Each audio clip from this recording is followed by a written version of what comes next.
Welcome to Friday's High Noon Club. Welcome. We've got several people back at the cafe, but we need to kind of start right on time today. And if you're a first-time visitor, would you please raise your hand? Great to have you. Very glad to have you. Here's literally how you become a member of the High Noon Club. Just come twice. No dues. Never going to be any dues. What we are, we're hopefully always going to be a free public forum to inform the masses or the population base on political type issues, i.e. regarding maybe municipalities, state, county, federal government type issues. So again, welcome to High Noon Club. Every High Noon Club we start out with opening prayer and a pledge of allegiance to the American flag. This afternoon it's going to be Representative Paul Wesselhoff will be leading our opening prayer, and then I'll lead the pledge of allegiance to the flag, which is in front of or back of me.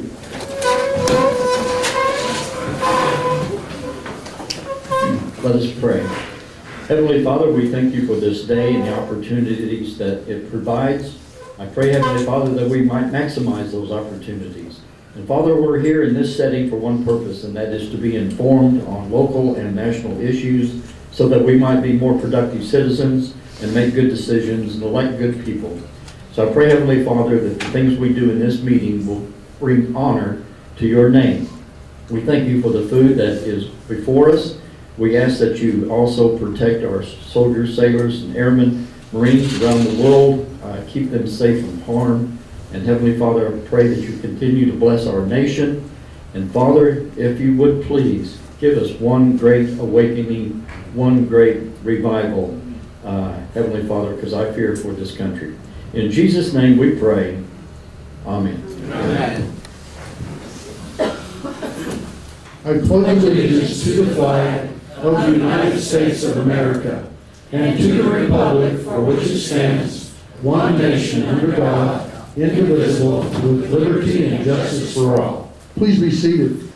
Today, one more time, we're blessed to have another, what I'm going to consider national type speaker at High Noon Club, Phil Blumel, U.S. term limits. Phil, just kind of raise your hand right there, and he's going to be coming up later. Thank you so very much for coming to Oklahoma State, sitting in the day. This morning, while we were out at the Capitol, we did a press release on the Capitol on the Oklahoma City term limits now. Phil's been just so helpful in all that, and Phil, thank you for doing that, because this is one of these issues that was grassrooters. Who's a grassrooter in here? Who believes in a grassrooter in here? I mean, who's not in this room, okay? We believe in that, and here's one of these guys, the same kind of thing. He's our kind of person that gets behind the average person and helps us understand on different issues that we can get behind. And term limits is one of them, because it sounds real easy, but it's really not, because it takes a lot of detail to make that actually happen. Before we actually start with this term limits, Speaker, I want you to actually listen to this. I mean, when I was doing my 9/12 presentation this last week, I was doing some certain research on it, and really the word term limits is one way that you can actually say it, but also the rotation in office. I really like that terminology, rotation in office.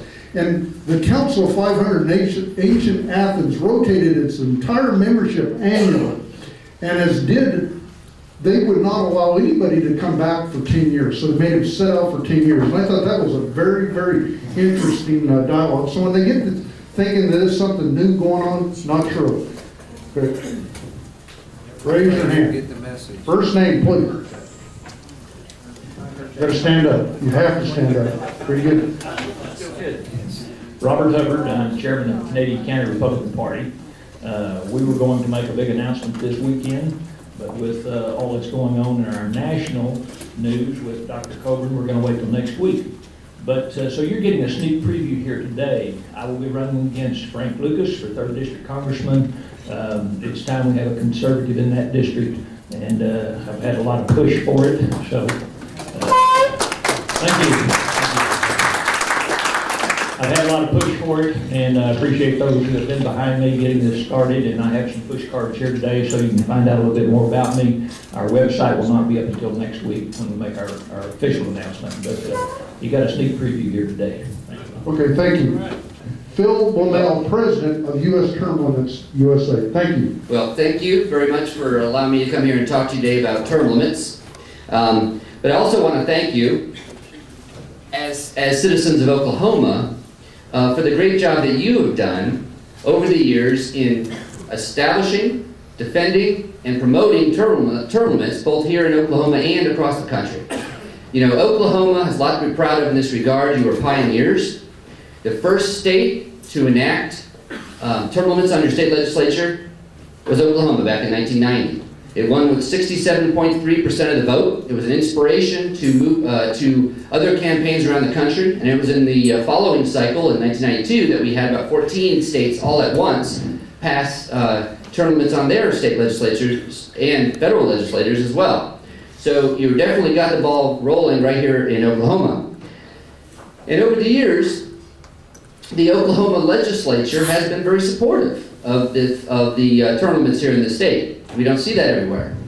For instance, in Michigan, there has been 50 bills introduced since the term limit era began to either abolish or weaken or somehow alter in a negative way their term limits law. But we have not seen that here in Oklahoma. On the contrary, we've actually seen a legislative referral to add term limits, 8-year term limits, to several statewide offices back in 2010. That too passed with about 70% of the vote. So Oklahomans have been in the forefront of this here in Oklahoma, but also nationally. In 1992, Oklahoma passed with 67% of the vote a statewide referendum that would limit the terms of your federal congressman. And again, you were part of the first wave of that. Now, unfortunately, that was shot down by the Supreme Court in a split decision, 5-4 decision, in 1995 called U.S. Term Limits versus Thornton. But you did your job, and we tried to do ours in the courts, but the Supreme Court knocked that down and said that we have to achieve congressional term limits by constitutional amendment, not by each state individually term limiting their own congressman. So, Clarence Thomas, by the way, wrote one of the 2 dissents on that and made the case that the 10th Amendment absolutely gives the right to states to term limit their own legislators in Washington, but we lost that case. Another way that Oklahoma has been helpful in the national term limit scene is through your, temporarily, Senator Tom Coburn. He has been a champion on this issue since the beginning. When he was in the House, he self-limited to 6 years to show his commitment to the issue.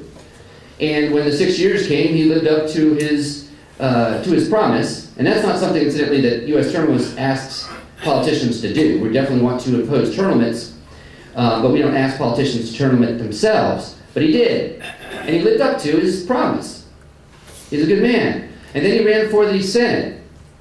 And in the Senate, he's signatory of a U.S. term limits pledge to co-sponsor and vote for a bill that would enact a constitutional amendment for congressional term limits.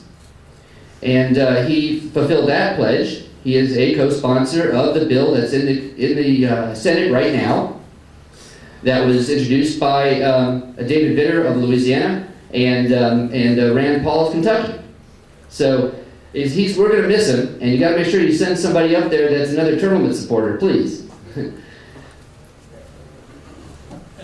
Now we have a project here locally in the largest city in your state. Oklahoma City is now talking about putting term limits on the council members and the mayor, 8-year term limits. Bravo. That's fantastic. It's time for this to happen in this state. Oklahoma City is one of the fastest growing, in this city. Oklahoma City is one of the fastest growing cities in the United States. And with the economy growing, the interests here grow, the importance of all the votes of the council members and the mayor grow, the economic value of these decisions grow, the pressure upon them grow to make these decisions. And in other places in the country, in other large cities, the people avail themselves to term limits as a way to help safeguard those aspects of democracy that are so important for it to work properly. Rotation in office, competitive elections, severing from time to time the comfortable and natural relationships that spring up between our elected officials and special interests and lobbyists in their district, etc. So it's time, and I really want to encourage everyone to get involved in that effort.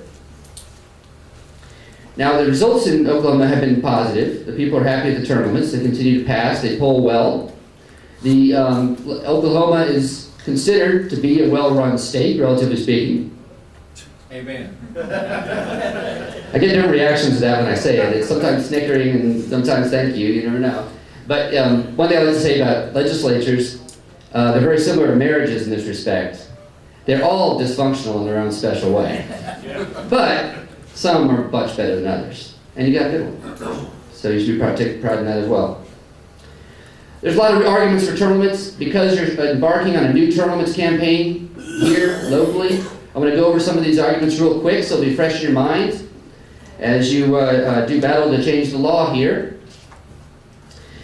First, I think the most incontestable benefit of term limits is that term limits require, actually mandate, regular rotation in office that our founding fathers felt was so essential for democracy to work. And also encourage competitive elections. Now, when you live in a term limit state, you get used to being in a term limit state. You might forget what it's like outside. I'm working on a project right now in Illinois which really shows what it's like in a state where power is very centralized and permanent. In Illinois, according to the Chicago Tribune, an incumbent running for their own seat in the state legislature wins 97% of the time. Now, if they were term limited, maybe that wouldn't be terrible because, truthfully, incumbents have a big advantage everywhere. But they're not. They can stay there forever. And where we get some pushback in Illinois when trying to impose term limits there on their legislature, we hear that, well, we already have term limits. They're called elections. Well, that's not actually true. Do you know, in 2012, 1/2 of the legislative elections in Illinois were canceled because there was no opponent. So in about half the seats, they are not even having elections. There's no names on the ballot. The voters aren't voting anybody up or down, and they're not deciding who represents them. Now, in the other half, we see something that's also very typical everywhere. And that is that due to the natural benefits that accrue to incumbents, the results of the other elections are mostly lopsided affairs. Nothing particularly wrong with that in itself. But it is true. And part of the reason why is because when you have a situation where incumbents have so much advantage, where they are almost certain to win, and statistically will win, it changes who runs against them. I mean, if you don't believe you're going to win, are you going to commit the resources, the time, and everything that is required to win an election?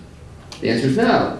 Certainly goal-oriented people are less likely to do so. Maybe just to make sure there's somebody on the ballot to give a choice, maybe some of these subsidiary reasons. But to actually go and win and affect policy and affect the communities we live in, it's generally not worth it. And you'll find the opposing party often doesn't put any real money behind candidates in these races where the outcome is almost assured to be in favor of the incumbent in advance. So it's very important to have term limits where you have a regular rotation in office, open seats, where you have new candidates come in. And it's important too in improving the representation of the people, because this is a way that the current thinking and sentiments of the people can creep into the electoral process, can be reflected in the legislature. When you have a long-term incumbency that can't lose and has been there for some time, naturally there's a big disconnect opening up between them and the people. And one big effect from term limits across the nation in the early 90s, when they started going into effect in the early 2000s, is that several states got Republican majorities for the first time. In Arkansas, it was the first time since Reconstruction they had a Republican majority in their legislature. Here, although it was only one factor among many, you hadn't had a Republican majority in your House since the 20s, until the term limits era. And it's not because term limits somehow is in favor of Republicans or somehow helps Republicans. Naturally, this can cut both ways. But what happens is that the state might be changing over time But those changes in the thoughts and sentiments of the people is not being reflected in the electoral process because you just have a bunch of incumbents winning automatically without serious opposition. So how are those new ideas and sentiments going to find their way into the legislature? They're not. So you need, and that's one of the reasons why the founders found it was so important, you must have regular rotation in office, and that is what term limits mandate. So that's crucial. Now, because you have this rotation, you also have improved access of citizens to run for office. And with open seats, they have an opportunity to win. And a lot of the legislators that are in the Oklahoma legislature right now have term limits to thank because there was an open seat that came open that they were able to run for and win, have a reasonable expectation of winning, and hence they tried and they succeeded, and they get to represent you for a few years. But then, of course, their term will end, and there'll be a chance for another citizen to take that role. That's another key part of American democracy. Another advantage of term limits that might not be immediately intuitively obvious, but there's definitely validity to it, is that it broadens the range of experience that you'll find in the legislature. Again, to look at Illinois, there's two major occupations that are represented in Illinois. Number one is state legislator.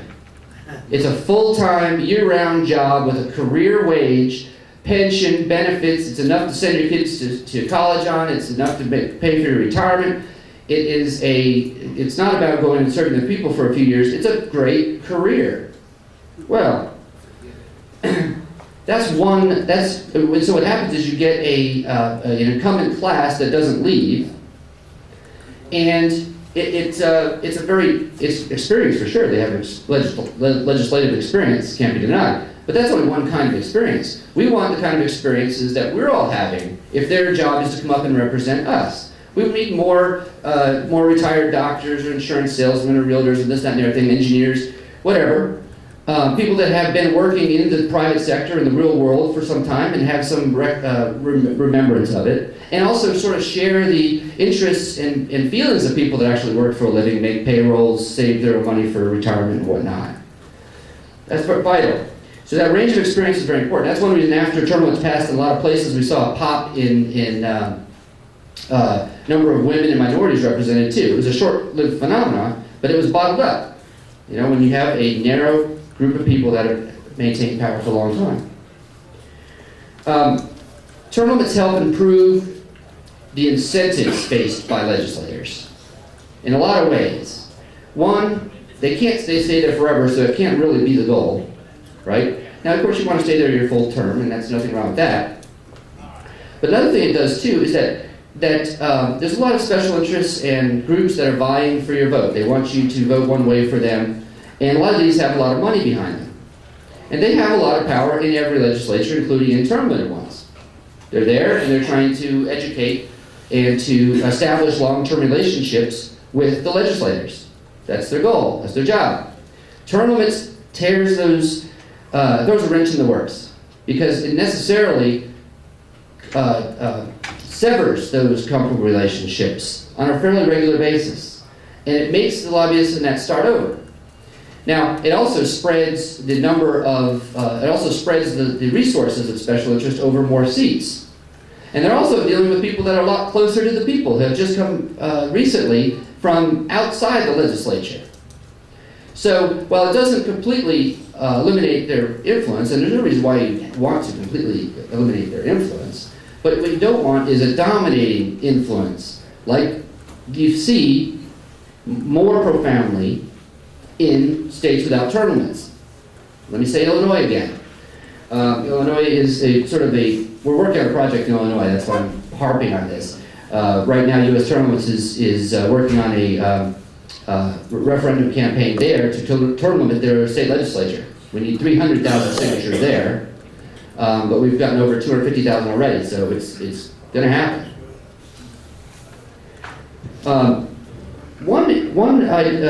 One aspect of term limits which is interesting and particularly relevant here, where you're talking about term limiting your local mayor and council members, is that having a lot of rotation in office helps to expand the circle of your citizenry who have an intimate knowledge of how your government works. If it's the same people running it over long periods of time, that institutional memory and the intimate knowledge of government is tied up in a few people. But the more ex-politicians you have running around in a community, the better, in that you have a more educated polity who can look at government and really know what they're seeing, and have the different set of incentives than they had when they were actually on the council. President John Adams called this the university in rotation. It's a way of educating your local community, because different people that have respect of their peers, which I guess would be required to be elected, right, in a competitive election, are elected to office, serve their time, leave, and are replaced by someone else that fits that description. And it improves the political community. It also improves transparency, because you have people looking in that know what to look for and are better at seeing it. And that is a limit on, or discourages corruption. Term limits just discourage corruption in other ways too. Corruption is very highly correlated to tenure in office, because two things come from tenure in office. One can be hubris, of having power, of having everyone follow you around and know your name and beg you to do things all the time for years on end. And the second is opportunity. And that's term limits, by reducing your time in office and reducing that, in many cases, level of hubris, can be a very helpful thing in reducing corruption. And I was telling someone a story this morning that there was, in the county where I live, in Palm Beach County, Florida, I was a campaign manager for a term limits campaign there. We had to collect 60,000 signatures to term limit our county commission to 8 years in office. And after it passed, but before the term limits went into effect, 3 of our county commissioners ended up going to prison for corruption. One of them was our chief opponent of our term limits measure, as you can imagine. Now, I don't say this to make fun of her in that way. I actually feel sad about this, because, and I'd like to say this to her, but I have not got the opportunity to. I have not talked to her since she got out of prison. But, different circles. But the truth is, if we had had term limits for a generation in Palm Beach County, Florida, it's highly likely that she would not have gone to prison. You know? When she started out, she was the manager of a local country club. She was a member of the Young Republicans and an activist. And she got excited and wanted to run for office, presumably partly maybe ambitious, but partly also to do good things. She was a Republican Party activist. And she got into office, and after she went 10 years without even facing an electoral opponent, she may have got a little bit of hubris.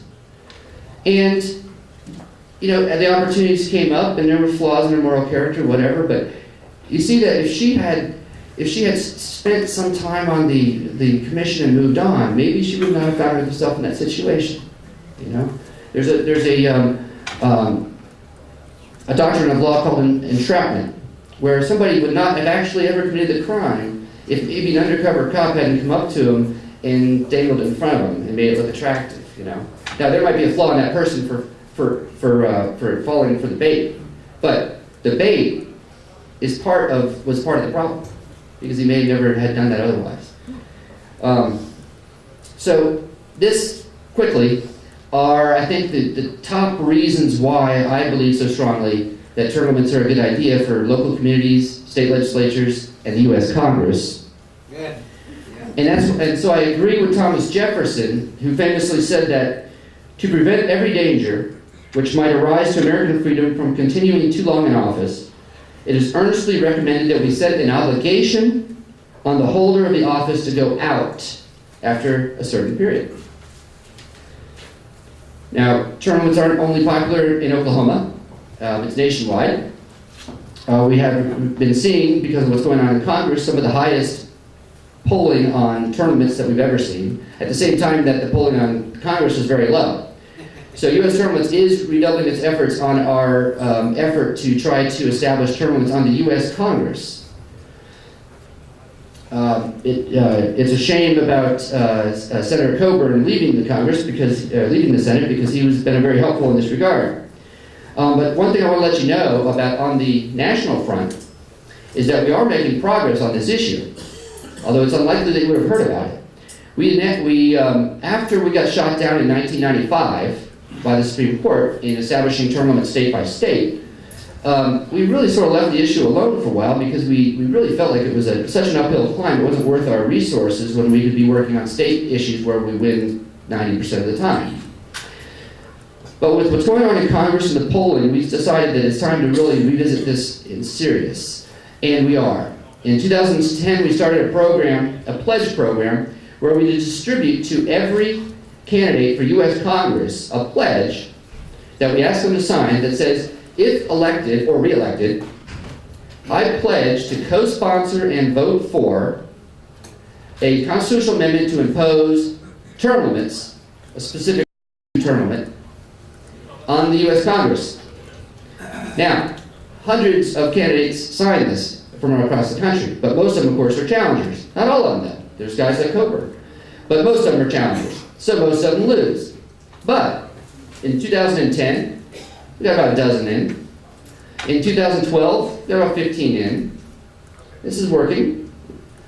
And you realize, of course, that once you go into Congress, you don't come out. You have to die, be indicted, right? Retire. And they're young because they're challengers. So we are building a critical mass, and it's working very well, and it's been very simple. We're doubling the resources on this project this time around. We are, again, sending this pledge to every candidate, every party running for the U.S. Congress. And we're going to follow up with phone calls from knowledgeable term limit supporters to every one of these candidates and office holders to discuss signing of the petition, and we expect our numbers will be even greater. Now you can see that if each election cycle we do this, we're going to start getting close to some kind of critical mass over time. And when we do, that's when we're going to start insisting on a floor vote on congressional term limits. There's ways to help improve the impact of this program. One of them, we need to show that the people of the country are really behind it. And so we have it doesn't have teeth, but I think it says something very important, a petition where we want to deliver more than 1 million names of Americans, that's our minimum goal, along when we start making these demands for a floor vote of people that support congressional term limits. And if you can help us do that, it would be very simple. If you would go to termlimits.org and simply sign up, that'd be fantastic. Add your name to that list, termlimits.org. Another thing that we just started doing in 2012, we just did it in one state as a test, is that we also want to have some kind of pressure put on the Congress from the states on this issue as well. And I live in Florida, and we had a friendly legislator introduce a bill that was a resolution that called for the Florida delegation to the U.S. Congress to co-sponsor and vote for a constitutional amendment imposing term limits on the U.S. Congress. Well, it passed both houses. Florida's had a good experience with term limits also, as you have, and it's very popular there. And so both houses passed it. And so now letters were sent to our congressional delegation in Washington and also the leaders of both houses of Congress saying that the official view of the legislature of Florida is that we should have term limits on the U.S. Congress. Now, made a little splash in Florida, not too much, not so much outside of Florida, but if other states did it, and more importantly, if we get the majority of states that have experience with term limits to make such a request, that is also going to be something that gives us heft when we start cashing in on the critical mass we're building in the Congress for a floor vote. So I would, to the legislators here, that's an easy idea. If you're supportive of the idea of term limits, feel free. I can send you the Florida legislation to take a look at it and support it. We'll be helpful in any way we can to help you get that passed. The other major thing we're doing on the offensive front is in Illinois. As I mentioned, we're trying to, and will, term limit their legislators to 8 years in office on the November 2014 ballot. So, let's bring this back a little bit local. This effort that's going on in this town is fantastic. That's why I came out here to speak today, to sort of give some aid and comfort to this effort. These citizen efforts are the real deal. They're homegrown. Citizens recognize a need. They go out and do the work to put it on the ballot. Their fellow citizens come and vote for it. They'll vote for it. They'll definitely vote for it. The history of Oklahoma tells you that, but also the history of across the country in recent elections. We try to count everywhere term limits appears on the ballot. It's hard to do. We counted 91, I think, in 2012, 91 jurisdictions from county commissions, mayors, wherever, that either was an attack on term limits that needed defense or on establishing new term limits. Term limits won in 88 of the 91 cases. So if you put forth the effort to do it here, it's done. You have to put forth the effort. But it's not going to require luck. It's not going to require fancy messaging. It's not going to require any deal making. It's not going to require anything except for your effort to sign the petition. Have you all done that? Sign the petition, but that's not enough. Get your spouse to sign it, get your kids to sign it, get your neighbors to sign it, get your coworkers to sign it, but you know it's not enough either. We need 6,000 valid to get this by March 4th. That means we actually need to collect considerably more than that, maybe upwards of 10,000, but certainly 8,500 would probably be what we need. There's going to be a lot of people from outside Oklahoma City that don't know they're not an Oklahoma City voter signing it and everything else, so we need a lot more than 6,000 actually. So everyone needs to collect hundreds of these things. That's the bottom line. So if you want to be part of this effort and make it happen, collect hundreds of these. And that means taking an afternoon off and going out and asking people for several hours and doing it several times between now until we get all the signatures that we need. Now, if you're not inclined to do that, it is cold out there. Some of us are not in a health position to do it. Some are just too busy. Make a contribution to the effort because they will hire someone to collect signatures as your proxy. So you take your hard-earned money that you did work for and give it to someone else and they will collect the signatures for you, which will have the same effect.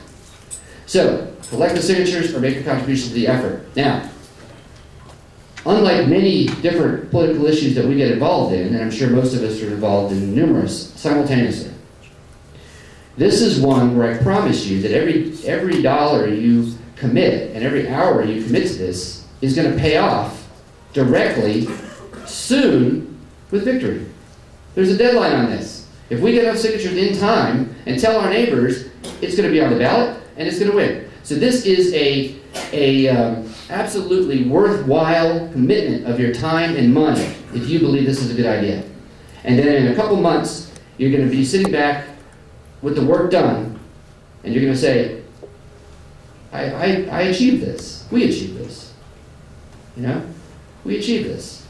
And that's a lesson of how American democracy should work. And you're going to do it. Thanks. You know, Phil, that's really interesting and real good. Phil, we'll go to Q&A and I'll start working my way up towards the front of the question, but could you give us one more time, just briefly, the statistics one more time? Because I want everybody to really get this in your head. I mean, literally, if this gets on the ballot, it's going to pass in Oklahoma. But give us those kind of numbers one more time. Okay, sure. Well, of course, here in this state, most of the statewide, it basically passes by about 70% nationwide. That's really we call it a 70-30 issue around the office, okay? We expect to win with a 70% of the vote. When term limits loses, it's because maybe it was poorly crafted or we get sued and they beat us in the courts. Sometimes there's provisions in different municipalities or legislatures where the legislatures themselves are allowed to change it. And believe me, they'll take advantage of that in most places. But in the history here in Oklahoma is telling me that it's going to pass. But again, nationwide, and this is in the last election cycle, somebody do the math real quick, 88 out of 91. 96.7. 96.7, thank you. Of the time, the citizens' efforts were rewarded with victory. It's worth your time and energy to get involved in this. It's worth your time and energy. Question. Thank you. Paul. Yeah. I support everything that you said today. It's a wonderful presentation. I think that the legislators that are here today can certainly support a resolution in our House of Representatives. That's great. But you left out a wonderful piece that you didn't even mention. Okay. We have a problem with judges in Oklahoma. They are making some bad decisions. And a judge has never been voted out of office in Oklahoma. And they win every single time. They hardly ever have an opponent. If somebody needs to be term limited, it's judges. Well, I'll tell you what, I'm absolutely, I'm definitely sympathetic to the idea. I think you're right. I'm not as well versed on it, and I don't go around speaking on the subject, but I think you're correct, and I can name some reasons why I think that's true. And I know in this state there's an effort to do that, right? Underway. Is that not right? Every movement literally starts with one. That's right. We've got to start. I mean, that's always the start point. Yeah. That's why we're working so diligently and so hard right now on this OKC term limits. It's not that we've got anything against anybody. We're trying to put the power back into the people. So that's all this is. This is not about a person. It's about a movement in the country. So everything starts with one. So the ideas and concepts that come out of this room, like what you're talking about, Representative Wesselhoff, that is a great idea, and we need to maybe start working towards that goal too. Question? Reed, Wesselhoff kind of beat me to the punch on this one, but Good. the most damage I've seen done to our country hasn't come from incumbent senators and representatives. It's come from federal judges, the Supreme Court. These 5-4 decisions that you mentioned that killed term limits in Oklahoma. That's right. With our congressional delegation. Now we've got a federal judge in Utah, and now one in Oklahoma, that says gay marriage is unconstitutional to ban it. Where 2/3 of the people have voted for constitutional amendment that says it's marriage is between a man and a woman. What are we doing about these judges?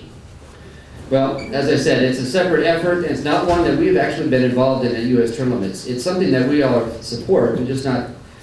We've got our sort of got our work cut out for us with the U.S. Congress, but I'm definitely supportive of that. And I have we have information that we just haven't come out and taken and worked on an effort like that before. But I read, and this is why I mentioned this to you, that there's a clipping that I have from maybe it's a couple of years ago from here on this very subject about a movement that apparently was being started to do this, but apparently it's not currently active.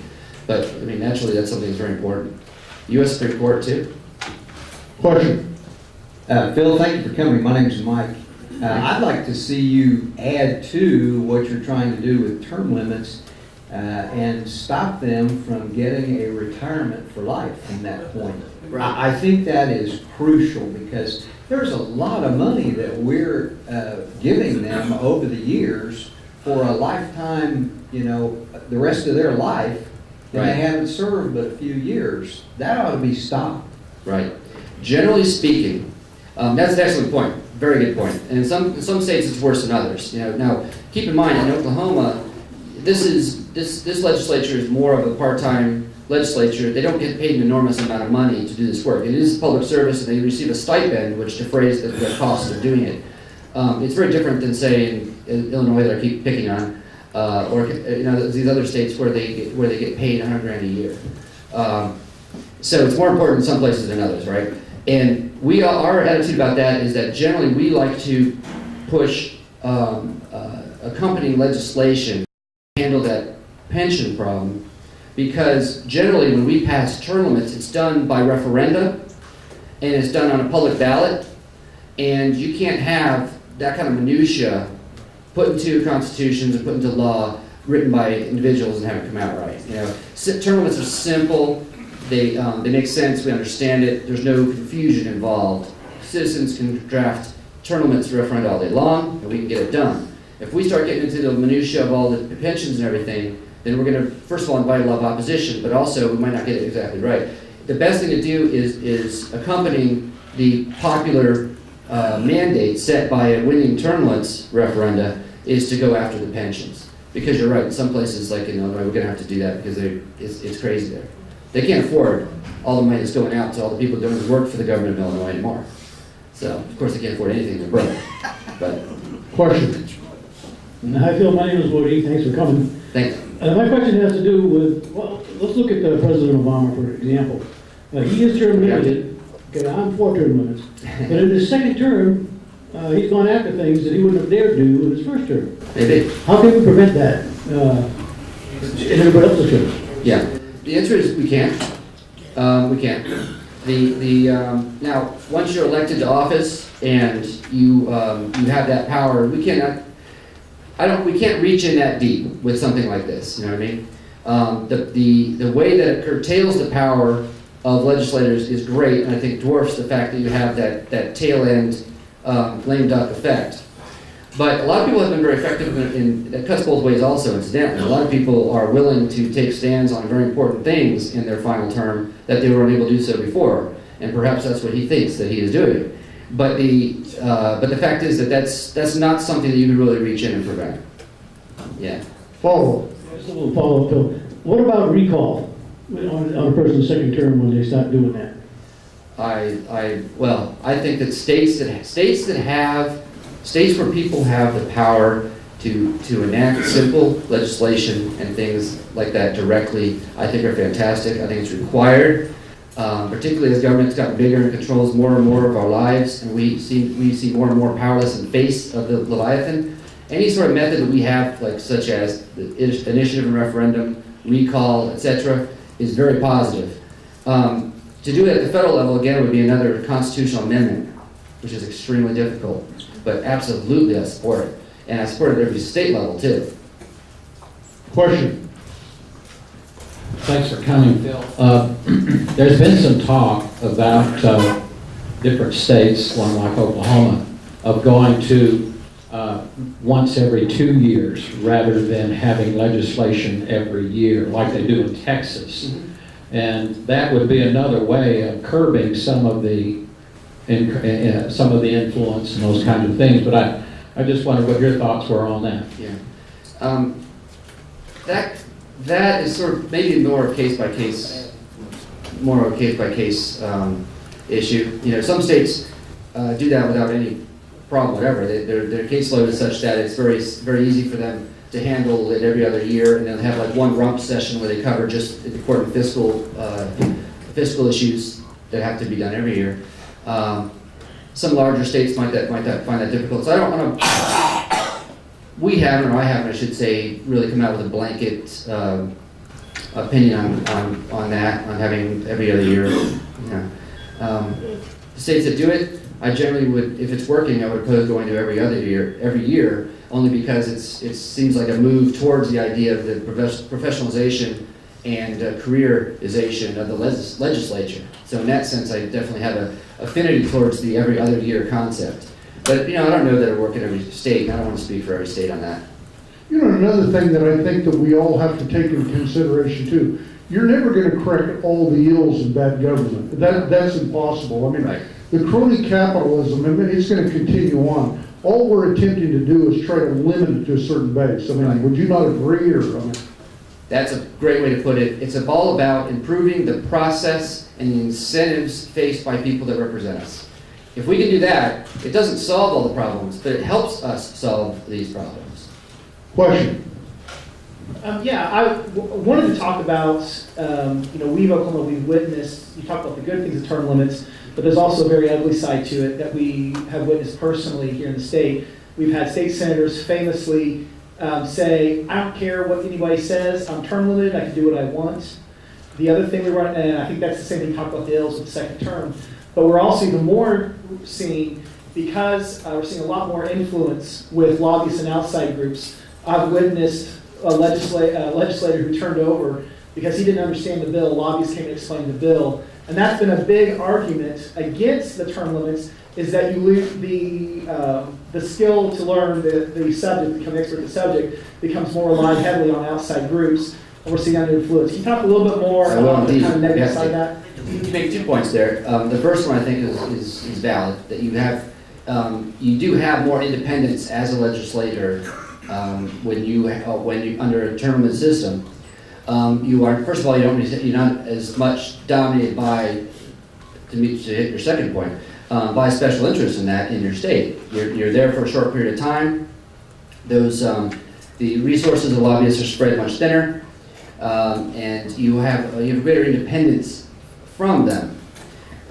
That's why I think the second point you make is not true.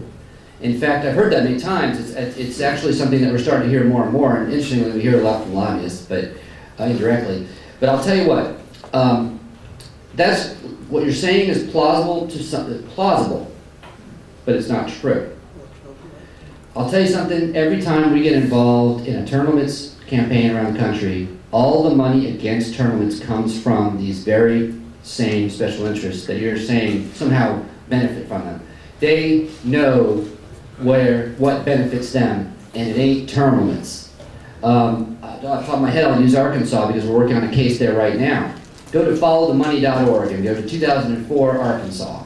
This is just because that's the one on top of my head. You go to just about any Arkansas, any statewide term limits campaign, and you'll find that the $800,000 or so money that was put into the campaign to weaken term limits in, say, Arkansas in 2004, all of it came from the special interests and mainly corporate lobbies in the state.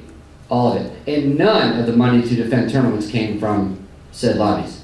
The lobbyist is a very high-powered profession. They hire very intelligent people that know the system, and they know full well that term limits makes their job way more difficult as it severs these relationships that their job is to build. So when they're saying like, oh, term limits are no good because they give us too much power, that's like Briar Rabbit. Don't throw me in the briar patch, right? It's a canard. It's not true.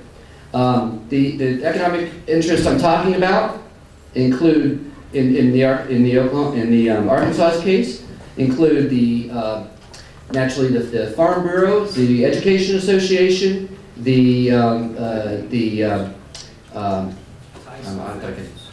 Tyson Foods is one of them actually who said that. Yes, indeed. The largest lobbying firm in the state. There's another union in the list. The Realtors Association, all the different groups that are trying to, not all of a sudden bad groups, but they're all groups that are trying to influence legislators. And they oppose term limits, and they were for weakening them because their job is to influence legislators, and term limits reduce that influence. So that is simply not true. And when you hear that, keep that in mind. They put their money where their mouth is, and their money is against term limits. Question. And your name, sir? Richard. Term limits is great in one respect, but the question is, what is step 2, 3, and 4? Here in Oklahoma, we have term limits. However, Sally here is praying because the state needs help. Mm-hmm. Paul said the nation needs help. Mm-hmm. So the question is, what happens? Oklahoma, half the people, come election time, November, only half the people have vote. So what is step 2, 3, and 4? Well, step 2, 3, and 4 is, of course, why you need to pass step 1. When you have an unresponsive legislature made up of people that are practically impossible to defeat, and that can stay there as long as they want, and have long-term relationships with all the special interests in the state, change is pretty much not possible. So to create a situation where you can change things in whatever way you feel like they need to be changed, you have to have that rotation of office and fluidity and flexibility in your legislature. Now, what's step 2, 3, and 4? You live here. You know what that must be. What is it that the state needs that you've been trying to get done, but that you maybe couldn't do elsewhere? You know what I mean? It's still not a slam dunk. It's still not easy, but it's more possible. And the people that are standing in your way are going to be gone eventually. And it's your job to replace them in competitive elections where you have the opportunity to win. So it's not term limits are not a silver bullet. They're not a panacea to solve our problems. They create an environment where we have more power to fix our problems. Because right now, in other states, we're prevented from doing so, and in the U.S. Congress, we're prevented doing so by an entrenched incumbent elite. Question. Yes, my name is Harold Hodges. Hi. You've been using one word here several times that I've thought about for a good long while. Lobbying. Could you give me a small explanation what the difference is between lobbying, which is legal in politics out here in the civilian world, bribery, which will get you put in jail if you don't watch out. Could you tell me the difference in those two, please? Well, sometimes they're blurred in politics, so you know. Well, you know, so much of what goes on in politics is soft bribery, and I even say that without all the negative connotations of the word bribery. It's simply a matter of the fact that you're running for office and you have different competing elements on both sides trying to get you to do things, and you need money to run, and it puts you under a lot of pressure to bend to the will of people that are spending money on you. You know, and that doesn't mean that you're no good. If you're a legislator and you're facing these pressures, it means you're a human being. And the idea, and that's one of the reasons why the recognition of human nature and of our weaknesses and strengths, that we should have regular rotation in office. You know, if all men are angels and they're geniuses, and this expertise they gained from being in office was sufficient, then we wouldn't need to have elections at all, would we? I mean, the idea is to have the constantly fluid representatives that are changed frequently and that represent the way that the people currently feel. And that's what happens in legislatures where you have term limits and practically ceases to exist in ones where you don't. Lots of other problems. So Oh, hold it, Howard. Nobody's going to be able to hear you. Okay. But here's another thing that I think we have to understand too about lobbyists.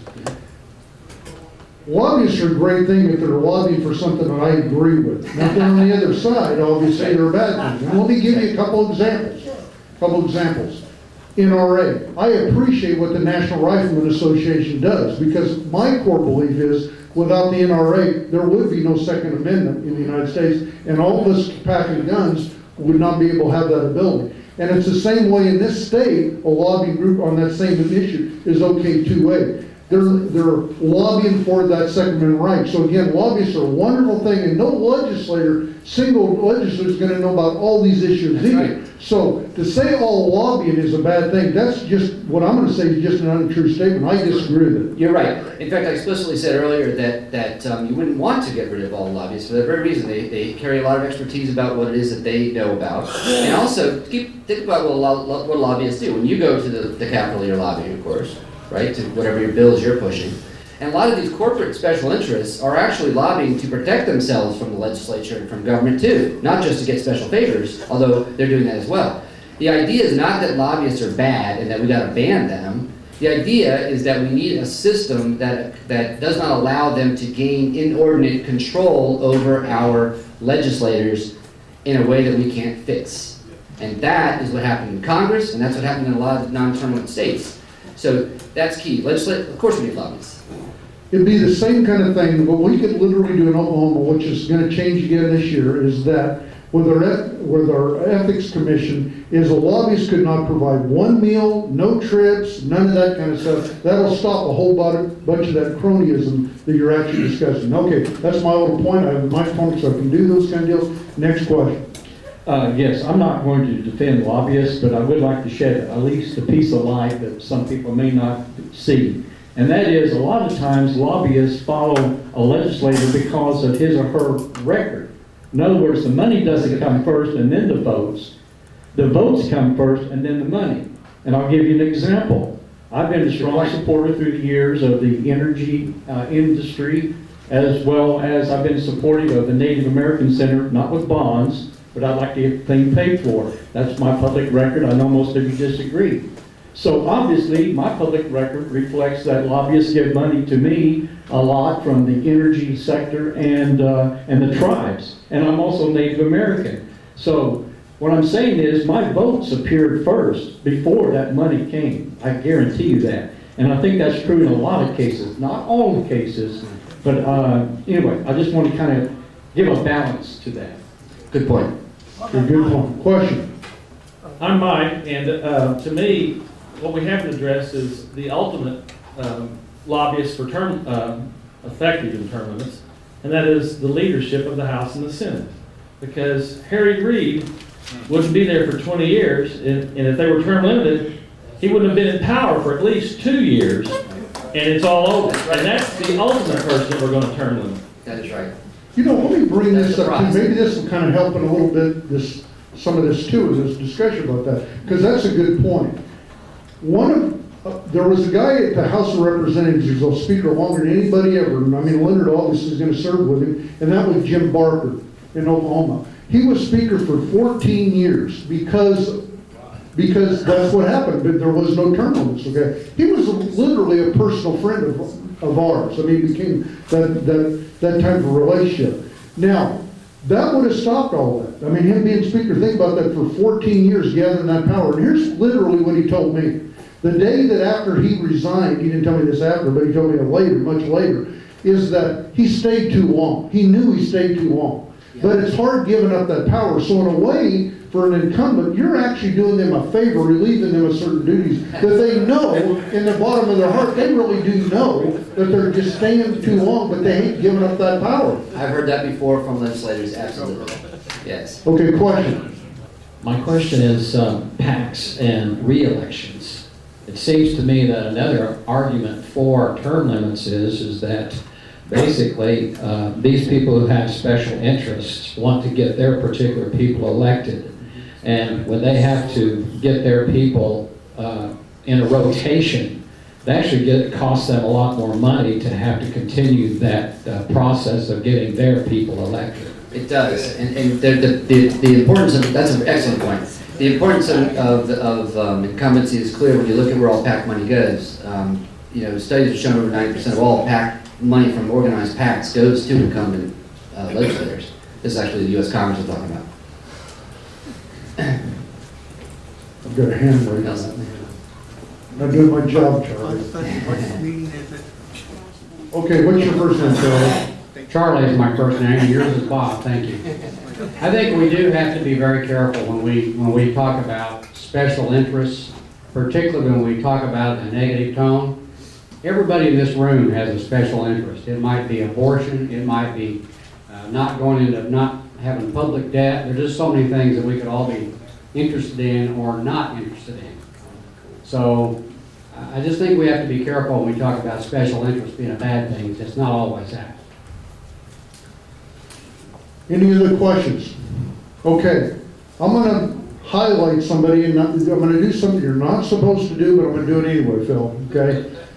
I'm going to ask Representative Mike Turner to come to the front of the room, because Mike is going to introduce something to us and bring something again to this discussion.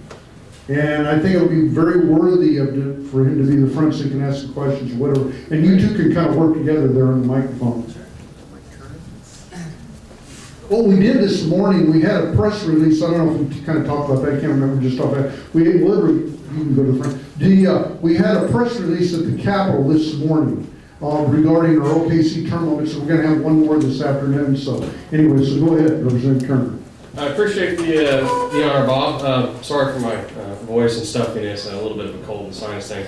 Happy to see my county assessor here, and this unfortunately will impact you, but the clock will start anew, and that is county officials being term limited to 12 years to match the legislature. I agree with doing it statutorily, not so much with a mass election. The reality is that, you know, if we're beholden to the same, I think that everybody needs to be beholden to the same. It's not so much with Oklahoma County, but there's a lot of room for improvement and efficiency in counties statewide. And it's unfortunate, but we must treat everybody in every county equally in this state. You may be out in Beaver County, but that model needs to also work in Oklahoma County and vice versa. And so with that, I intend to introduce the language to go after that and at least get the discussion and open up how to go about making our counties more efficient, not so much to, you know, punish Oklahoma County or Tulsa County, but really to sit there and have all the other rural counties that have been liberal bastions for decades to make them more accountable to the people, and that is the purpose of this. So if it's able to advance the discussion, awesome, and that's what I seek. Unfortunately, I do not expect the House to pass it out of committee, yes, but out of the House, no. There are too many vested interests in that, and the Senate assuredly would kill it. So that is all that I want to sit there and announce about. Thank you for the opportunity. Well, let me ask a question on a follow-up on that. Would that. Now in Oklahoma, we've got 27 judicial districts. Would that bill include the judges? for county judges? I don't believe so. That's an entirely different branch, and I don't know if this bill would constitutionally overlook them. Question? I will introduce or co-author your 12-year limit for county office. I think it'd be a very good bill. Oh, awesome. Okay, thanks. Okay, now, let me make this understand. Who's actually saying that? That's Leonard Sullivan, our Oklahoma County Assessor. So And he's endorsing your bill. And he's also, Thanks, Leonard, for doing that. I have the honor of holding a seat that he once held himself, so I take that in high honor. Thank you, Mr. County Assessor. You know, it's one of those things, I really do appreciate you doing that, Leonard. Because some of this, it's not about personalities or personal type things, it's about liberty for the individual citizens. I mean, that's what we would want. It's not about one person. So, I mean, that takes some courage for Leonard jumping up there and doing that kind of thing. Because I know you're going to get beat up a little bit on it later on for some whatever reason. But I would also like to do a little follow-up on the judicial part of that deal. I would like to look into that and see if we can add some language there for judicial judges in our counties. That would definitely be worthy of discussion. It needs to get out there. And there's nothing wrong with having a conversation, in my book. Question? Hi, Woody. On this bill for term limiting like county commissioners and whatever, would it be better if each, like the county commissioners and the judges had their own separate bills so they wouldn't lose this case in court by having too many topics in one bill? Yeah, that pesky single subject rule. It might be a little bit advantageous to have them separate, but however, I don't think I have that particular title of my 20 some odd bills that I reserved. Well, outside House rules, I don't think. But there is this year, and I can't remember who it actually is, but there is some legislator, and maybe it's the speaker pro tem, one or the other, that is going to offer up that bill to do away with the log growing in Oklahoma. Oh, that's Senator Lovelace who is seeking to do Oh, that. is it? Oh, okay, let me just do this deal, okay, because I've kind of been waiting for this, okay? Now, I'm not accusing anybody of anything. I want you to understand that. But I find this very peculiar that Senator Lovelace is also offering up a term limit bill for the county. But when I called him, he will not return my call about the Oklahoma City bill. And I find that very peculiar in nature, why he wouldn't do that. Now I do, and I mean, and bless their hearts, they just had a baby. I understand all that, him and his wife and that deal. But I would really encourage him to endorse and at least get behind this bill the same way that's taking courage for our county assessor, Leonard Sullivan, to endorse what you're proposing, the same way the rest of our legislators from Sally Kern to Paul Wesselhoff to Mike Reynolds and the rest of them, and including yourself, to endorse this Oklahoma City term limits bill. So is there anybody who would be against that? I mean, do you find that peculiar? Why you would not do that? You don't have to answer that. I just wanted to say, I want to congratulate you on being willing to present something and bring a bill that you know probably will not pass, but it does force people to have to start conversation and dialogue about it. So oftentimes we're not willing to bring something out because, well, it's not going to be popular or something like that. When in reality, oftentimes things need to be presented to get it out there and then force people to either say I'm for it or against it, so that the electorate knows where in the world do people stand on issues. A lot of times they know what to stand on issues because they're never brought up, because nobody has the courage to bring them up. I appreciate you doing it. Thank you. Well, I just have to be blessed with a really great chairman of my GovMod committee, Representative Murphy, who's able to sit there and allow these kind of ideas to come to fruition. Otherwise, rural Republicans do not take too kindly to anything of that nature.